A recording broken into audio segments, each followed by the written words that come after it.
Cool. How is everybody doing? Welcome to Jabberpack. You can stop howling now. A little excessive. I am Alex, And I am Rogue. and this is the beginning of what we hope will be a long and fun journey. We invite you to join us as we explore and discuss all sorts of topics and aspects of life. For those of you watching this on video, we're going to be playing casual games while we do this. It's just the way our brains work. And today's game is Power Wash Simulator. Yay! One of my favorites. It's good stuff. And so, let's go ahead and get the game-a-majig going here. And then we will get into today's topic.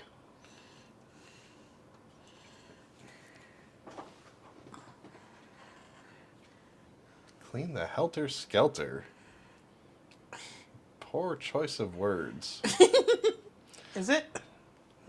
I mean, I guess it was Charlie Manson that ruined that term. It probably meant something better once upon a time. Oh well. You know, I'm pretty sure it's a giant slide, so... Yeah, indubitably.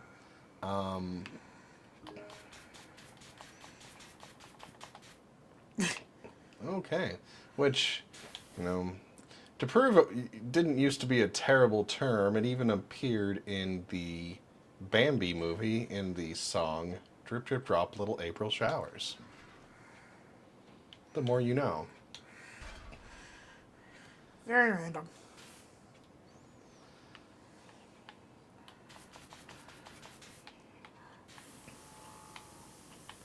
All right, so for this very first podcast, we're basically just going to do an overview of who we are, why we're doing this, how we met, and then we'll talk a little bit about why there's wolves on the screen and some additional topics there. So,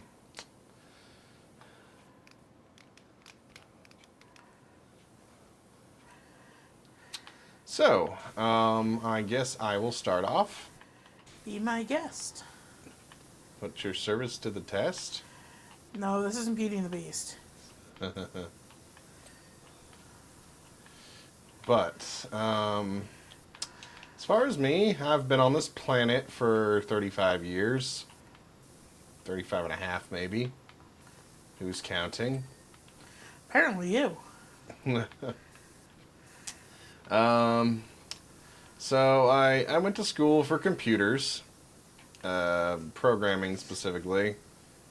I'm just shy of a bachelor's. I do have a certificate of completion, for what that's worth, which for a lot of people is not much.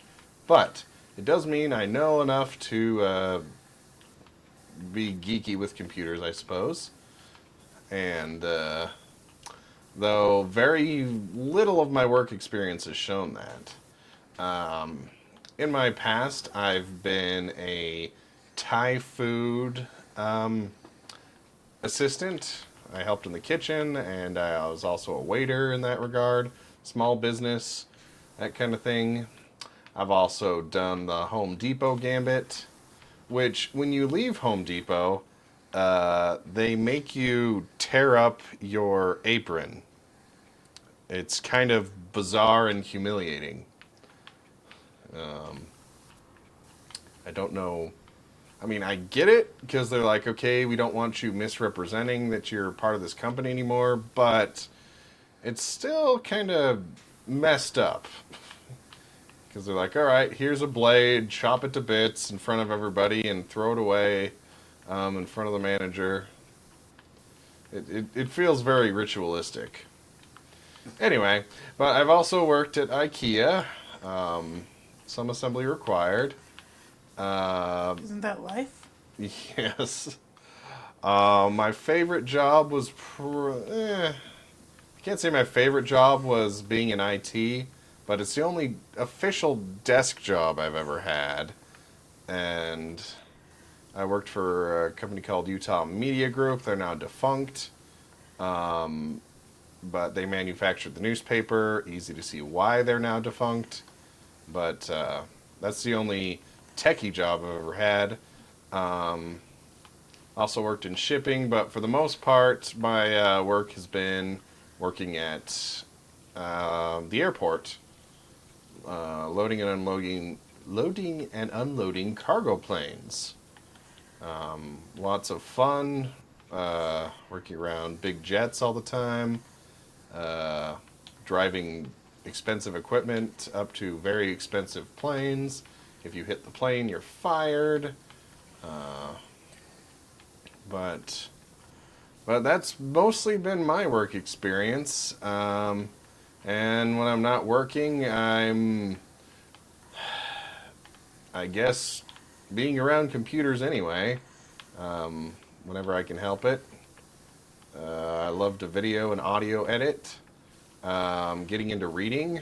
Also getting into narrating audiobooks. So that's a fun new venture for me. But that's pretty much me in a nutshell. So why don't you take it for a minute? All right. Oh, excuse me. So sorry. Sincerest apologies. I am Rogue. I have been, I guess, living on this planet for... Wait, now I gotta do math. Coming up on 35 years. Yeesh. Okay, didn't know it was 35. Depressing, isn't it? Just slightly. You know, I don't keep track, so it is what it is. I don't have any kind of college degree or anything. Did try it. My brain just did not approve of the college atmosphere. That isn't to say that I don't have an adequate education. I learn on my own just fine.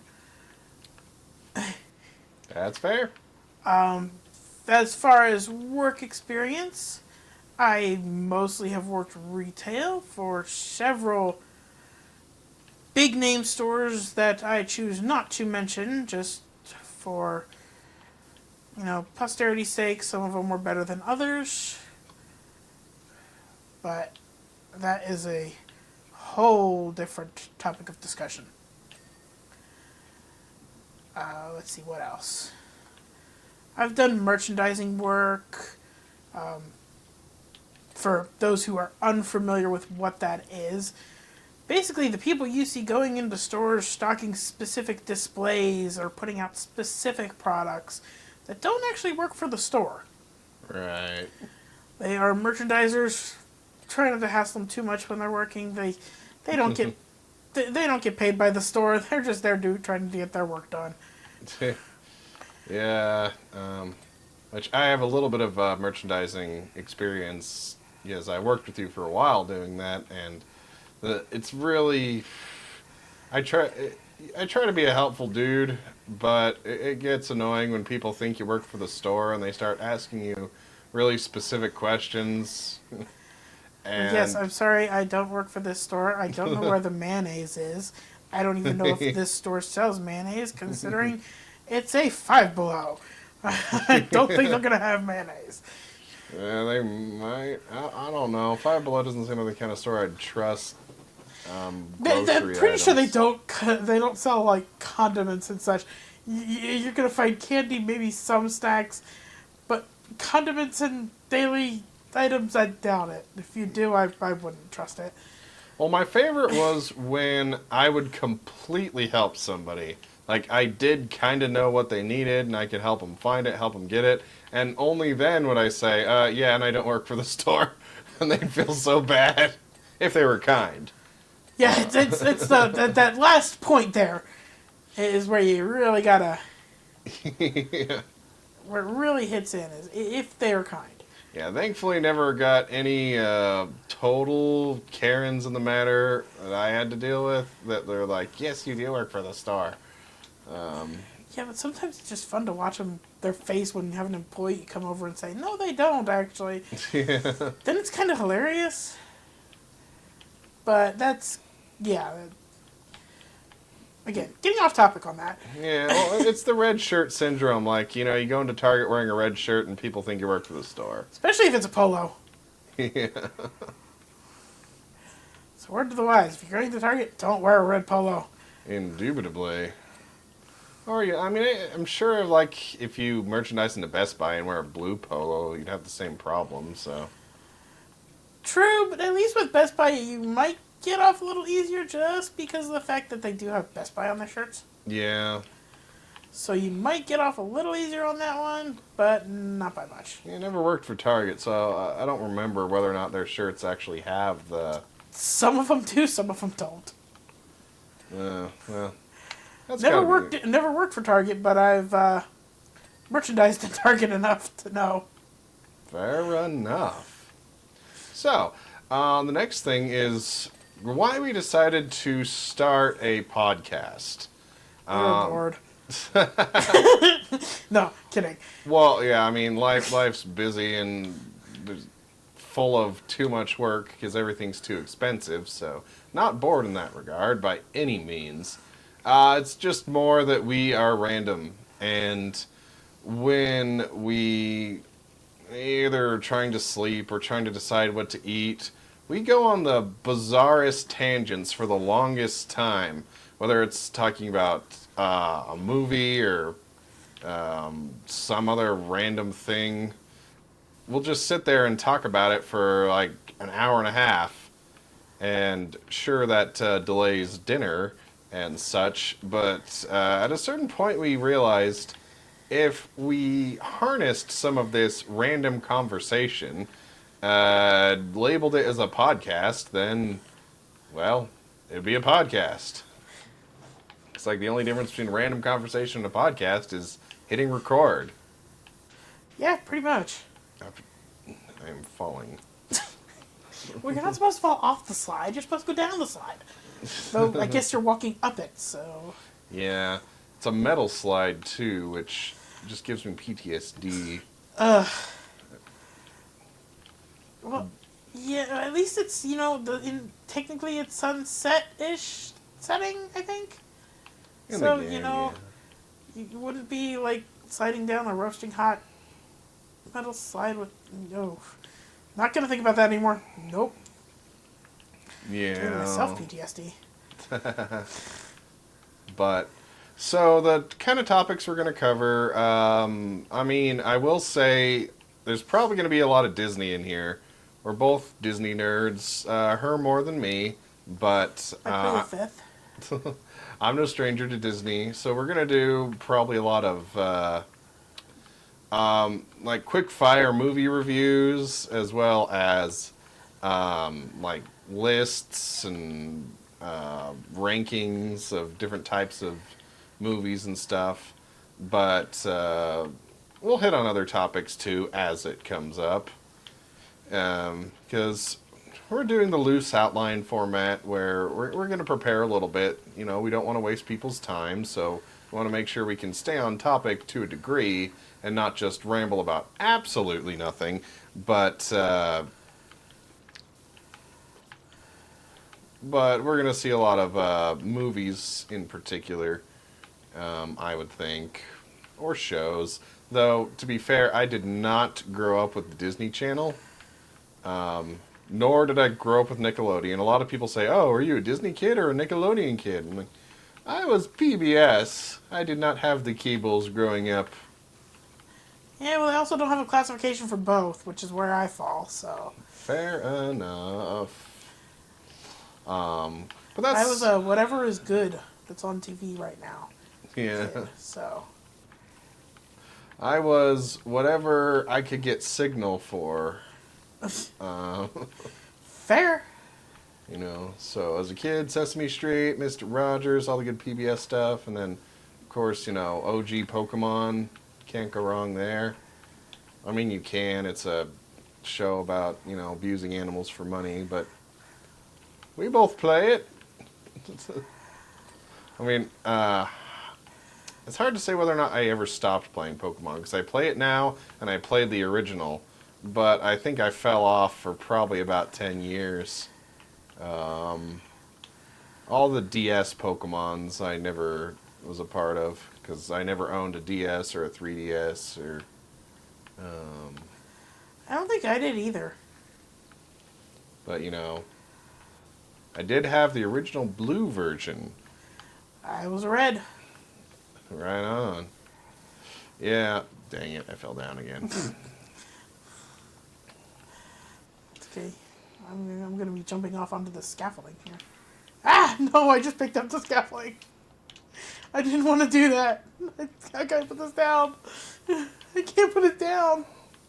Oh, it's like a good book. A good book you intentionally pick up and don't want to put down. The scaffolding I didn't mean to pick up and I wanted to put it down. Okay, then maybe it's super glued. That's an image I didn't need. Ooh, super glued. No.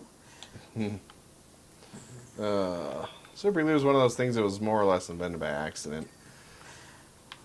Like me. Anyway, but an important note is we do want to take this wherever the wind takes us, talk about whatever we feel, but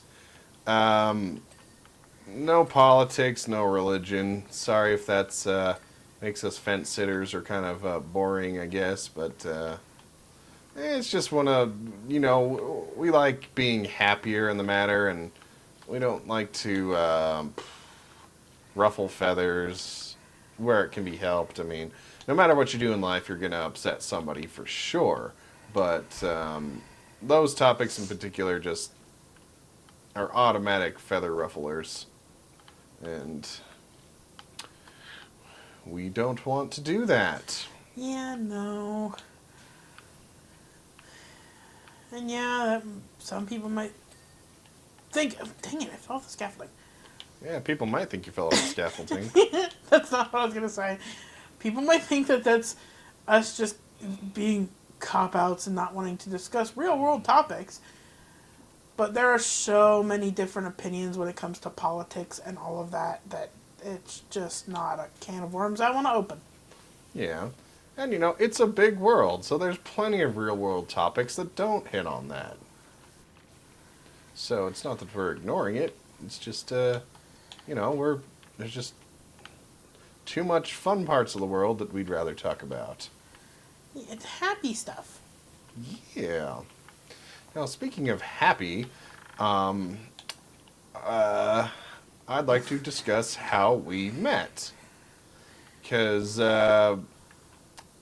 right now, we live together now, but when we met, we were not completely on opposite sides of the country, but... Well, I mean, technically when we met,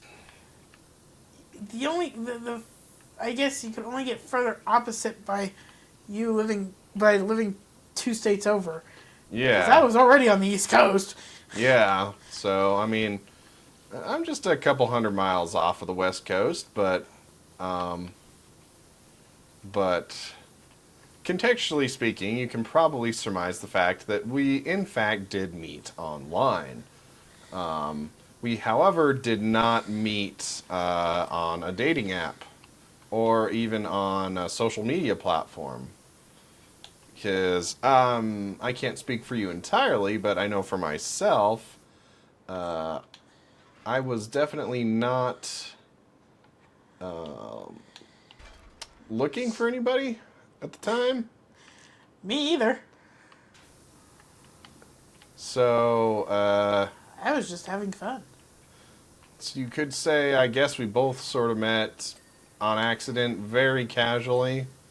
You probably haven't heard of the game we met on, because we met on a video game, mind you. I mean, go figure. We're playing a game now, so clearly we have... I fell down again. We have some sort of... We don't have any of the long extensions, do we? No, for some reason we don't. Well, you need to buy them. Okay. But the game we met on was called...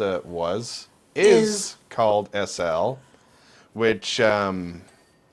if you're watching the video version, of this, the characters that you see on screen are the characters who we are in that particular game, and it's the characters that we were when we met. We're both wolves,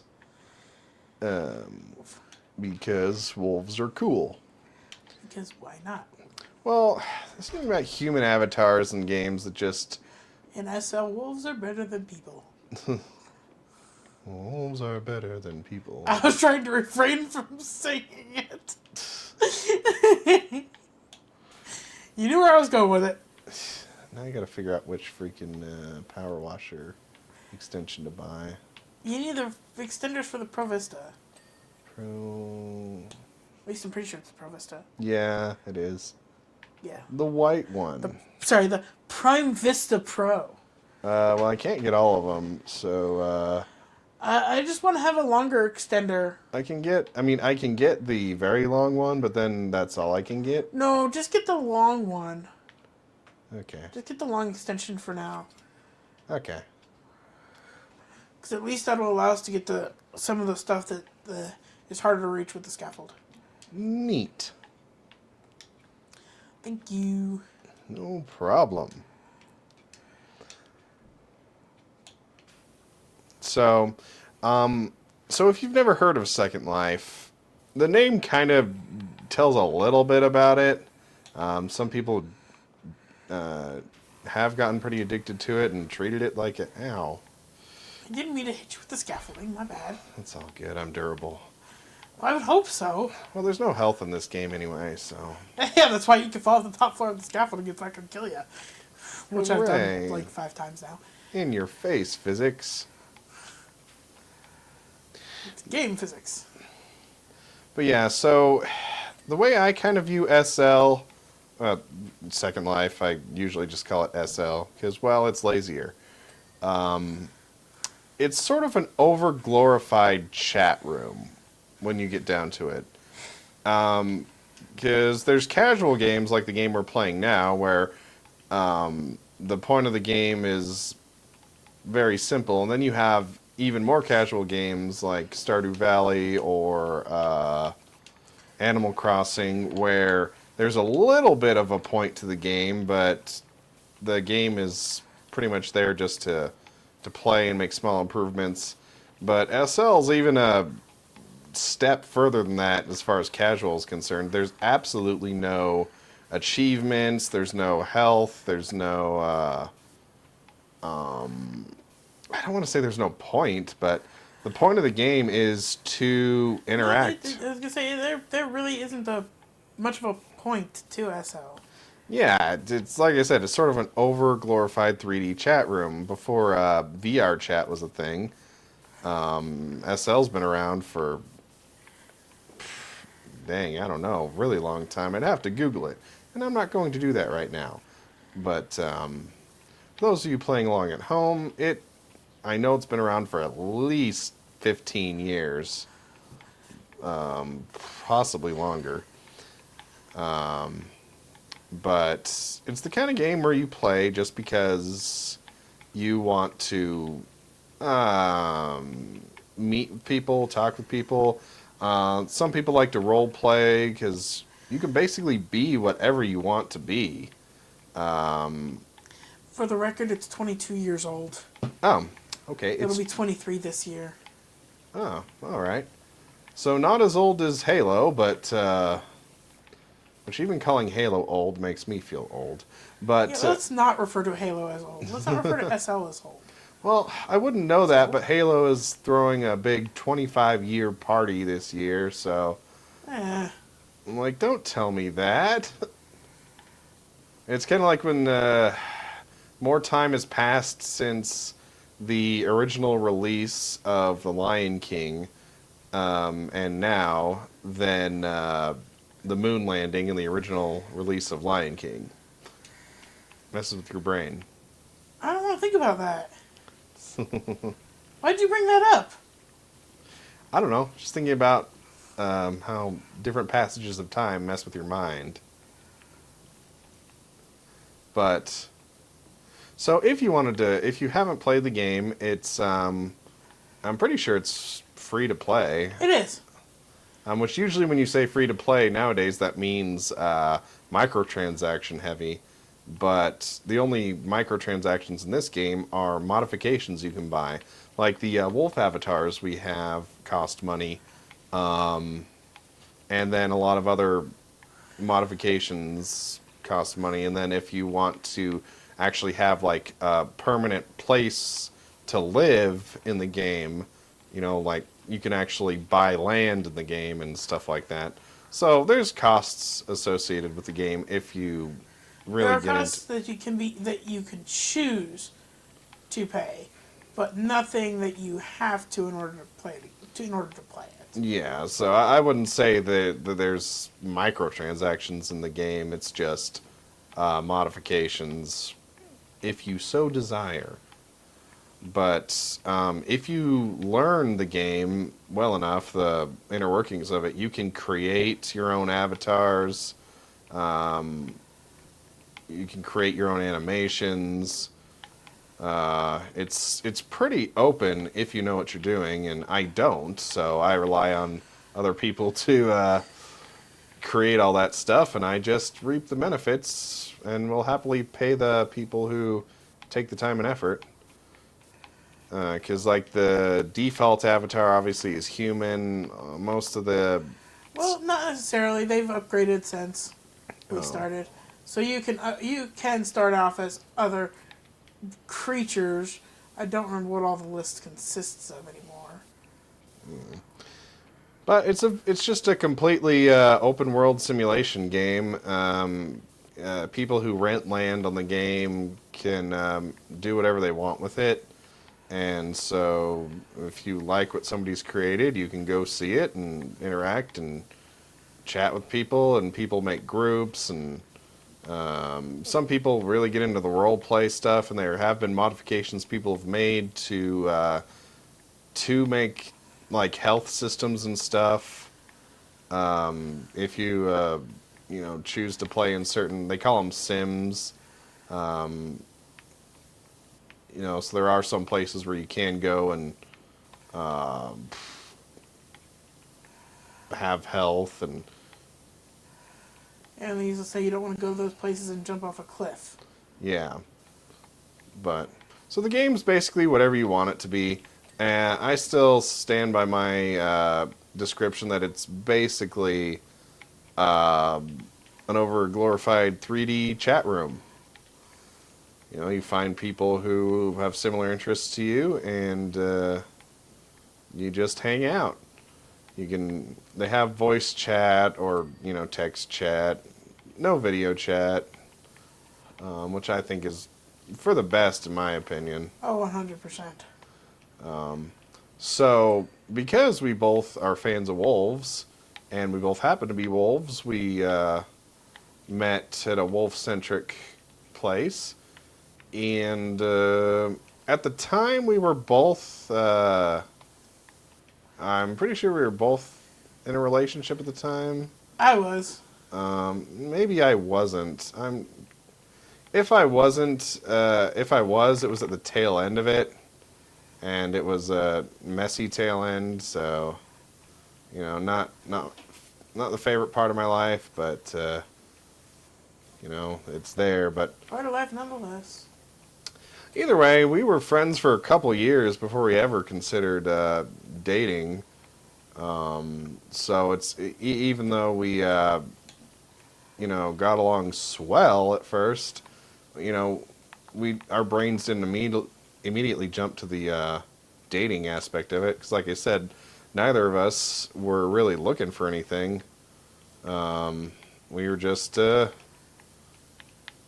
it up, and I just remembered thinking that you were one of the few people I could genuinely feel safe talking to about anything.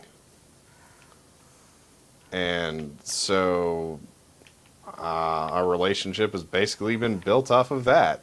And that's why we can talk about anything now. And it's one of the reasons why we're doing what we're doing right now, is we can talk about anything. So may as well share that the conversation with anybody who wants to listen. Excuse me, sorry. So, one question people might have when they see, okay, you are animal avatars, is, well, are you guys furries? And my short answer to that would be no. I was going to say the same thing. Literally, I was going to say the short answer, no. The long answer, I guess, is it depends on what you define a furry as. Like anything else, there's a lot of nuance in the furry community, and I do have friends who are in that community. One of them being related to me. And so I'm not trying to dissociate from the community at all, because most of the people I've met in that regard are, Pretty cool. yeah. And I'll just go ahead and say my brother's one of them, and it's something that he didn't know existed for the longest time, but he's really happy. And he's involved in the local group, and they just get together, they play games, and they have like a Christmas ball at the end of the year, and and for the most part, it just seems like people just living their best life, having some fun. And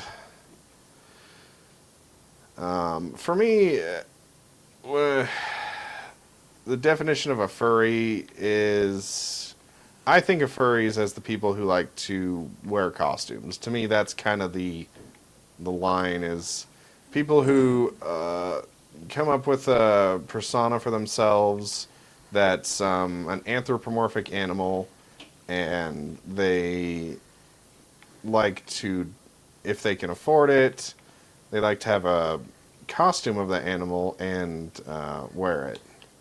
So for me, that's kind of my definition of a furry, and that's why I wouldn't call myself one, because I don't see myself ever doing that, even though I have no qualms whatsoever hanging out with groups of people that do. So that's why I would say, I'm probably not a furry in that regard, but for other people, the definition of a furry is a lot less strict. Like, they would say anybody who's kind of a fan of the anthropomorphic art style may be considered a furry. And, so I guess by that stretch of the definition, maybe a little bit. But even then, I'm not a huge anthro fan. The dog agrees. um, For me, it depends on the anthro. yeah. I mean, I don't mind the art style. But, and when you get down to it, a lot of the classic cartoons everybody's fond of are technically anthro animals. True. So, again, it's not something I'm against. I just don't see myself creating an anthro version. A fursona. Yeah, an anthro fursona. But if you want to say, well, look, you're personifying yourself right now as an animal, and I guess if you want to say that counts as being a furry, then you can call me one if you really want. I will not be offended. Nor will I, because it's a fair point. Yeah, and like I said, good bunch of people, so I'm not gonna hate on that at all. But that was a very long-winded way of saying, short answer is, I don't think so, but long answer is, if you really want to consider me one, because I play as a wolf. Short answer is no, but it's subjective. Yeah, well, even when it comes to, like, Mario Kart, I'd rather pick an animal to play as than a human. I mean, I'm Yoshi most of the time I play that game. So, if that furthers the case of me being furry, well, then call me a furry, I guess. It doesn't matter to me one way or the other. Uh, I will not take an issue so rough. Sorry, it's not that rough.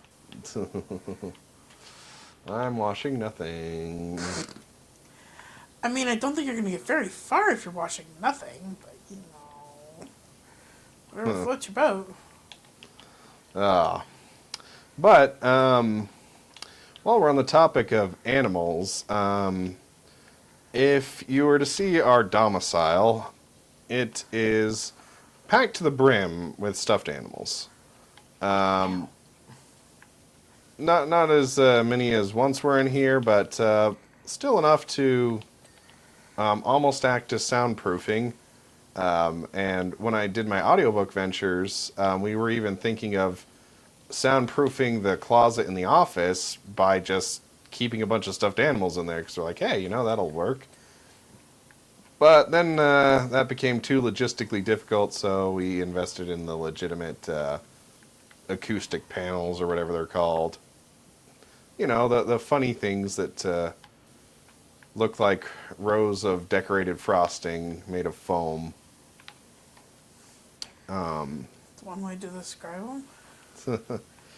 But needless to say, both as being fans of wolves, as you've seen, and otherwise, we are both animal lovers. I've always tried to be somewhat of an animal advocate when and where I can. I ran a petition for a while in Alaska to try and help sled dogs. Didn't go too well. Alaska's a very stubborn state. People there do not like to be interfered with and told what to do. And I get that as an extreme introvert. But, long story short, I've always been, well, actually, that isn't true. And that's kind of a whole talking point is I didn't start out life as an animal advocate or as a lover of even having pets.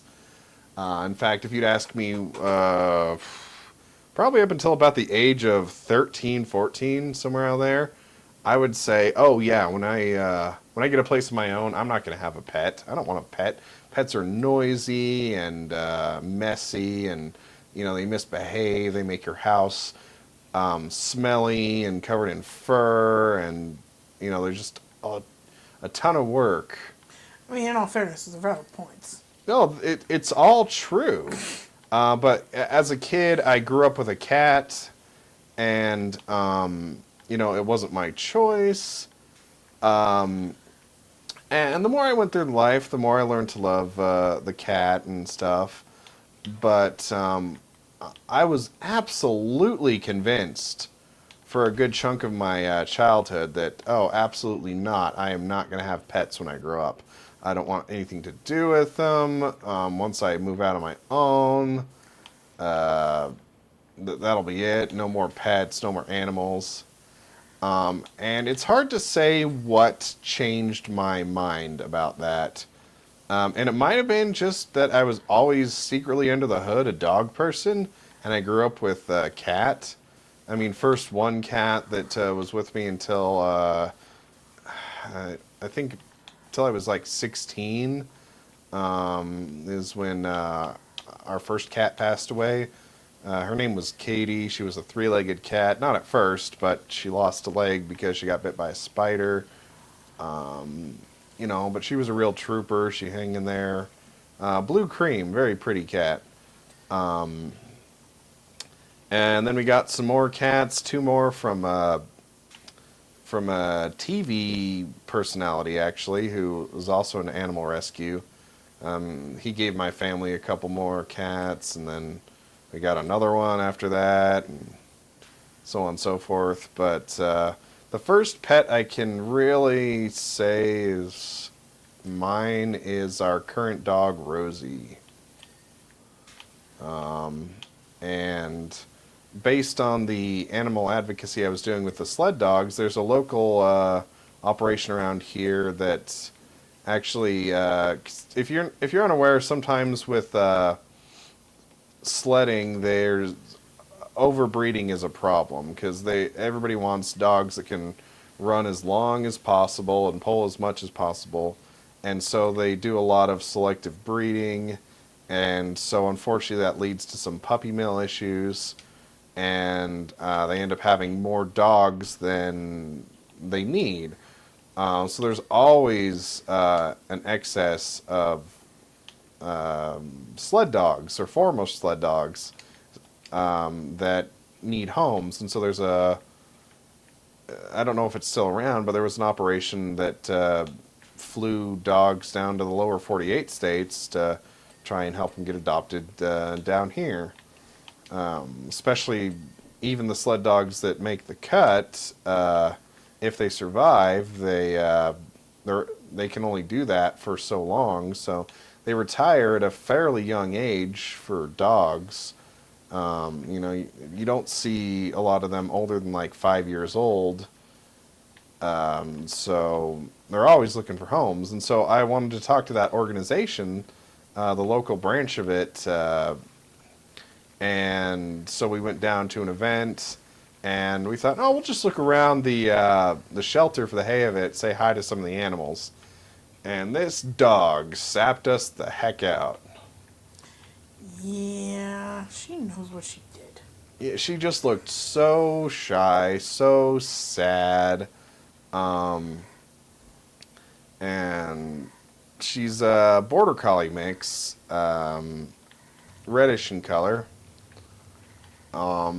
So she sapped my heart over, and we knew it wasn't wise, but I think, I don't know, for me, leaving the event that day, I felt like I was already committed.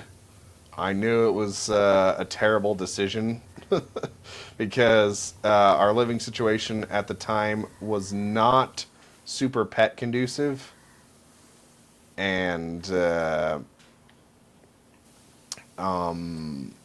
but there was just something about the way she acted, and I thought if she ended up with a family that wasn't super understanding, I could see this dog being mistreated. Because I don't know what her past was, but I just imagined if she didn't end up with somebody understanding, if she had any kind of faults or flaws. I mean, I don't see them as faults or flaws, but a lot of people do. If they go to adopt a pet and they have any behavior that they don't understand, they'll give them right back. And the thought of that happening to this dog that looked really sad, I just couldn't stand the thought. So we adopted Rosie.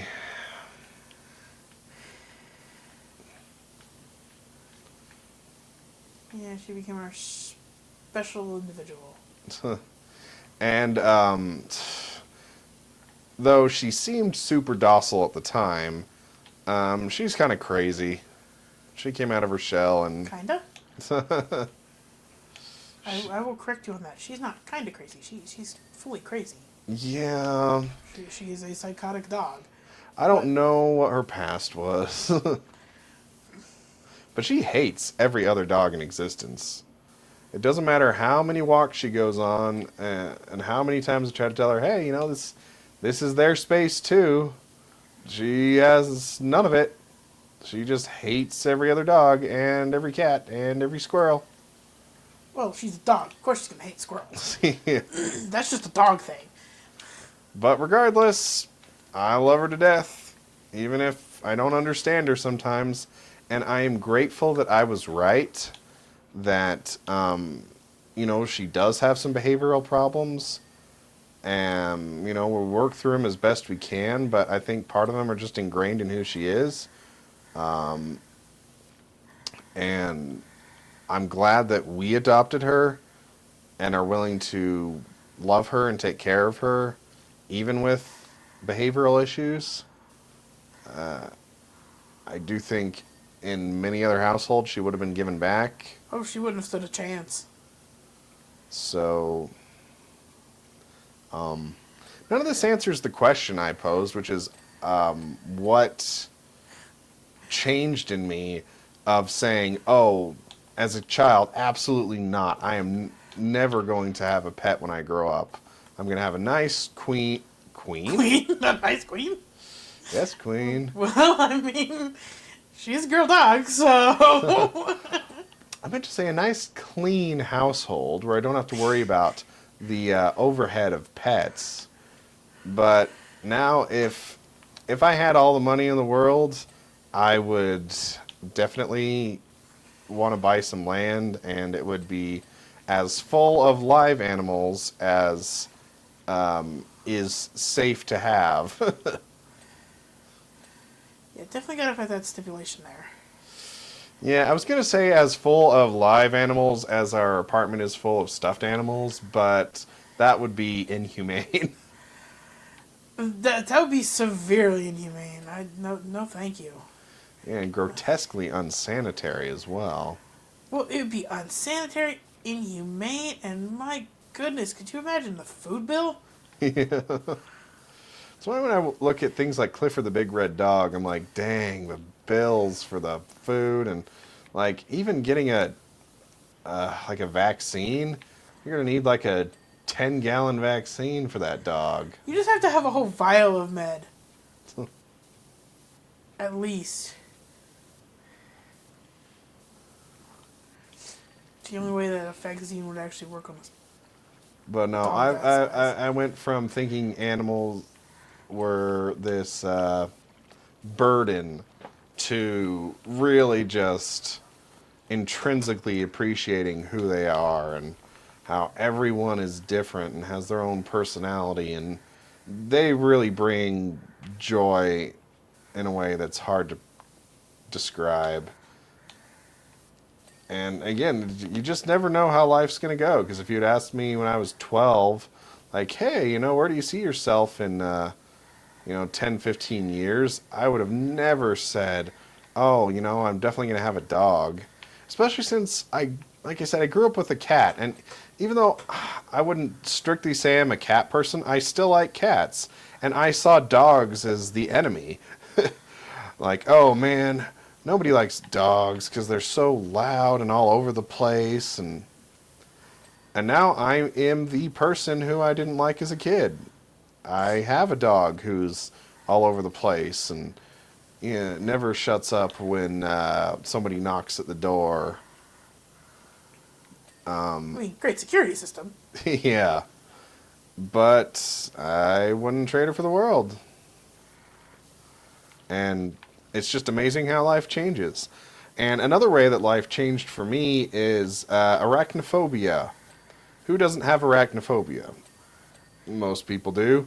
Keep spiders away from me. No, thank you.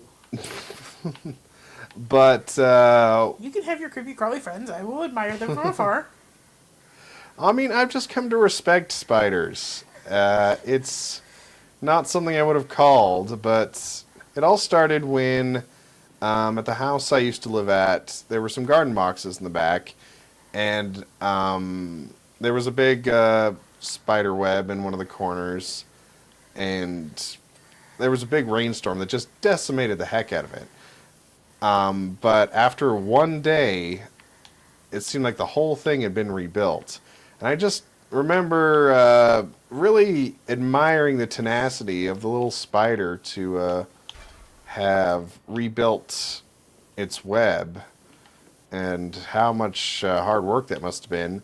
And so I took some pictures of it. I even named it Creepy.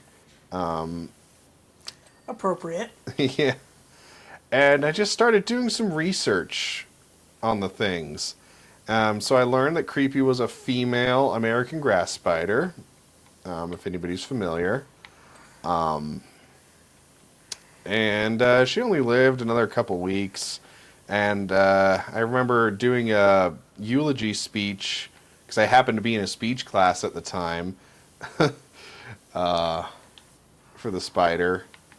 And not everybody in the class appreciated it, but I thought it was funny and poignant in its own way. Oh, sorry. You're good. Just keep running over with the scaffolding. And so, again, as time went on, the more I learned about spiders, the less inherently afraid of them I became. And that was a lesson for me that not just in, learning to overcome a fear, because I was definitely a huge arachnophobe, as most people are, justifiably so. Spiders are these very alien-like creatures, and they move and act in ways that just make no sense to humanity and the way we live. So it's understandable that people are afraid of them. We're afraid of what we don't know. And that's something I definitely learned, because the more I learned, the less afraid of them I became. And that became a philosophy for me with everything in life, that, it's easy to be afraid of something that you don't understand. And it's hard to be afraid of something when you really come to appreciate where it's coming from, what its motivations are. And so, just over the years, I've just become less and less afraid of spiders, and I'm even a big fan of tarantulas. I find them cute. And that is a hard pill for a lot of people to swallow, but I genuinely think they're adorable. My favorite is called the Antilles pink toe tarantula. When they're young, they're all blue and fuzzy and kind of look like they're made out of blue sour straws. And then when they grow up, they gain this kind of purple and green iridescence about them, and they're just pretty, at least in my opinion. But I also understand that that's not everybody's opinion. But I appreciate in myself that I gained that from a curiosity of just wanting to know more about something that not only I didn't understand, but was afraid of. So, now, all that having been said, I am never going to get a tarantula as a pet. I could be proven wrong. I'd love to look down the years and say, oh, I was wrong about that, the way I was wrong about ever getting a dog, or any other pet for that matter. But my philosophy when it comes to things like that is I never want to get a pet that I couldn't handle if it got out of its cage. And that's one of those that if it got out, the chances of it getting killed are immensely high, especially by other pets. If you have a dog or a cat, they're going to kill a tarantula if it gets out of the cage. And then there's the social aspect of whoever you're living with, can they handle the pet if it gets out of its cage? And if the answer is no, then it's probably not the best idea to get that pet. Because, like a gerbil or something, if it gets out and you have a cat, there's a chance it's going to get killed, and that's unfortunate. But at least if your partner says, okay, if the gerbil gets out, I'll help catch it, but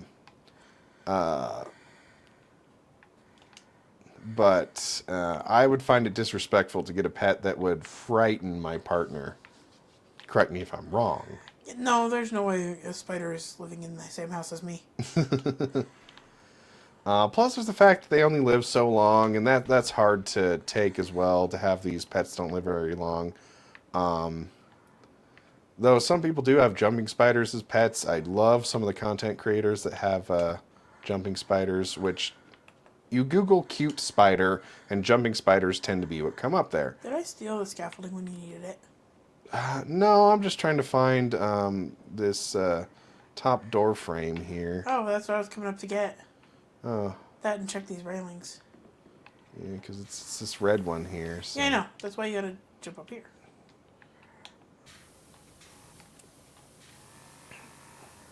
There's probably something stupid that I know. So, for those of you that appreciate spiders out there, I think that's cool. For those of you that are afraid of them, I totally understand. And I don't expect anybody to like them the way I do. Now, that having been said, if there's a spider in the place, we have our official bright orange spider cup that I use to relocate them. And I understand there's some ethics involved with that, that with some spiders, when you release them outside, you may as well sentence them to death. But, I've got that ignorant bliss part of my head that likes to believe that they're going to be okay. And I guess I'd rather give them a chance outside than just squish them, because I feel bad for them. Every once in a while, one still does get squished if it can't be caught in the right text, but There we go. it is what it is. But enough about me and my pet experience. Let's talk about you and your pet experience. Oh, my crazy pet experience. Like you, I grew up with all sorts of animals. Thanks to my parents having a small animal rescue. And when I say small animal rescue, I literally mean it as an animal rescue more dedicated to small animals, hamsters, rats, mice, gerbils, rabbits, everything in between. All the things you actually would be willing to catch if they got out of their cage. I mean, we had snakes. Snakes are cute. We had a snake or two. I love snakes. Never spiders. Never spiders. I still love the idea of putting up a lost pet poster with a tarantula on it just to mess with people, but I'm not that mean. But, That's when you do it anonymously at an apartment building you have no association with. Just lost pet. Creepy is the spider. I know that's even worse, but at least then they can't come after you because they don't know who did it. All right. But no, we had all sorts of animals.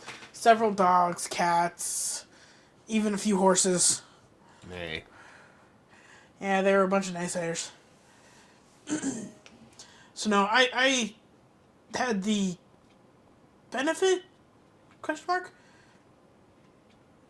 If you want to call it a benefit, of having that chance to grow up with all different types of creatures and critters and stuff in between.